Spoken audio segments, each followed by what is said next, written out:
আগামী রোববার থেকে মিয়ানমারে এক মাসব্যাপী সেনা নিয়ন্ত্রিত জাতীয় নির্বাচন অনুষ্ঠিত হতে যাচ্ছে। তবে এই নির্বাচনের আগেই দেশ জুড়ে সহিংসতা, ভয়ভীতি আর দমন-পীড়নের অভিযোগ উঠেছে। মিয়ানমারের জনগণকে দুর্বিষহ উভয় সংকটের মধ্য দিয়ে দিন পার করতে হচ্ছে। একদিকে জান্তা বাহিনী সহিংসতা ও গ্রেফতারের ভয় দেখিয়ে মানুষকে ভোট দিতে বাধ্য করছে। দেশটি নির্বাচন সুরক্ষা আইনের আওতায় মত প্রকাশের জন্য বহু মানুষকে এরই মধ্যে আটক করা হয়েছে। কোথাও কোথাও দেওয়া হয়েছে 40 বছরেরও বেশি কারাদণ্ড।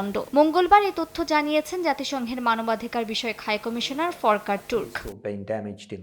অন্যদিকে জান্তা বিরোধী সশস্ত্র গোষ্ঠীরাও নির্বাচন সংশ্লিষ্টদের লক্ষ্য করে হামলা চালাচ্ছে। ইয়াঙ্গুন অঞ্চলের প্রশাসনিক দফতরে বোমা হামলায় আহত হয়েছেন নির্বাচন কর্মীরা। জাতিসংঘ বলছে এমন পরিবেশে অবাধ ও অর্থবহ ভোট সম্ভব নয়।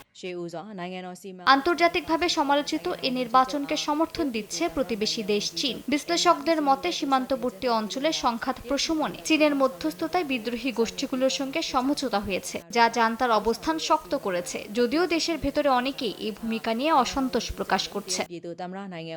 এর মধ্যে পিপল ডিফেন্স ফোর্সের কাছ থেকে মিয়ানমারের জান্তা বাহিনী উত্তর মান্দালয়ের সিঙ্গু শহর পুনর্দখলের পর ইরাবতী নদীর দুই পাশে সাগাইন ও মান্দালয়ে নিয়ন্ত্রণ জোরদার করেছে। মিয়ানমারের গণমাধ্যমের তথ্য অনুযায়ী এ সময় পালিয়ে যাওয়া বেসামরিক নাগরিকদের ওপর বিমান হামলা চালানো হয়েছে বলে জানিয়েছেন স্থানীয়রা।